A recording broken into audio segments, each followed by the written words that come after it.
What is going on, guys? Welcome to the channel, and today we have a very special surprise announcement in that Budokai Tenkaichi is receiving a new game. Now, this is one of those pipe dream games, one of those things where everybody wanted a Budokai Tenkaichi 4, but no one ever thought we would actually get one. But we did.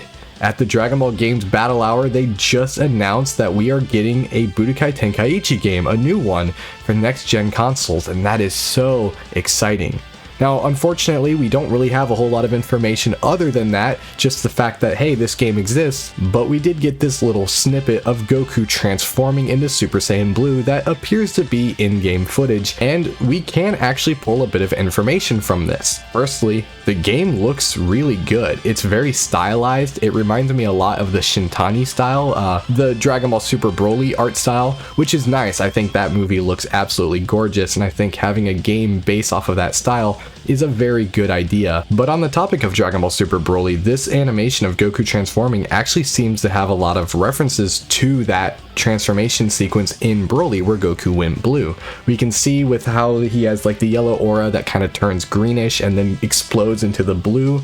It's very reminiscent of how Goku transformed into Super Saiyan Blue in that movie compared to, say, how he transformed into Super Saiyan Blue in Resurrection F or even in like the Tournament of Power. And on top of that, if you actually pay attention to the outfit that Goku is wearing, he is wearing his traditional turtle hermit gi, but it is specifically the one that he started wearing in the Dragon Ball Super Broly movie, and he has since started wearing in like later Dragon Ball media, such as Dragon Ball Super Superhero. But specifically, this is the design that we see from the Broly movie, which is actually different from the gi that he wears in the beginning of Dragon Ball Super, like in the Battle of Gods, and it's of course different from his Whis training gi from Resurrection F, but I digress. The point of me bringing all this up is that while we don't have any direct confirmation on the size of the roster or what kind of content Dragon Ball Budokai Tenkaichi 4 will be covering, we can at least safely assume that this game will cover up to Dragon Ball Super Broly, meaning we will most likely have the game launch with content from Battle of Gods, Resurrection F, the Universe 6-for-7 tournament, Goku Black arc, the Tournament of Power, and even the Dragon Ball Super Broly movie. And I would love to say that this game will most likely have Dragon Ball Super superhero content as well, such as Beast Gohan, Orange Piccolo,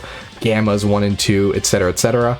But to be honest, I'm not going to get my hopes up just yet. And the reason for that is, despite the fact that the Budokai Tenkaichi series is kind of known for having very full, complete rosters covering the entire Dragon Ball series up to date at the time of their release, we have to remember that this is a game being made post DLC era. This is a game that will release and will have a bunch of DLC, and you know that that means they're going to try to sell Dragon Ball Super Superhero, since that is the current newest content that is out. That will presumably be the newest content that's out by the time of this game's release. Now, I would love to be wrong. I would love for this game to release with all the characters from across the entire series, starting from the OG series, through Z, through GT, through Super, and even some of the side stuff that hasn't been in Budokai Tenkaichi games before, such as Super Saiyan Bardock and even Tarble. Like, I want all of it. Just give it all to me, please.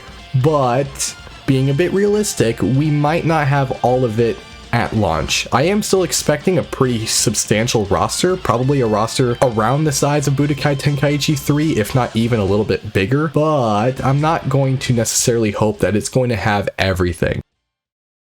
Aside from that, the only other thing I really want to talk about right now is the potential for rollback. Now, I'm just going to say it right now. We're not getting rollback in Budokai Tenkaichi 4. It's not going to happen. I would love to be wrong. Again, I want to be wrong. I just don't think rollback's going to happen, but I want it to happen. I think it's possible, but it will probably happen in a post-launch update. At least that's what I would expect. But nevertheless, I'm still super excited for this game. I am so happy that this game exists. I'm glad I live in the timeline where Budokai Tenkaichi 4 is real. And it's also super nice to have a game like this get announced without it having been leaked first. Because to my knowledge, this game wasn't leaked. I don't think anybody was talking about how this game exists or it's in development or was even teasing its potential reveal at the Dragon Ball Games Battle Hour. I don't think it was. And that's super cool because it feels like we never get any big announcement like this that's a shock. We never really get anything that's just genuinely a surprise anymore. It feels like everything's leaked or rumored beforehand, but no, everybody was talking about a potential Xenoverse 3 instead, which I honestly don't think is going to happen now. I don't think Xenoverse 3 is happening,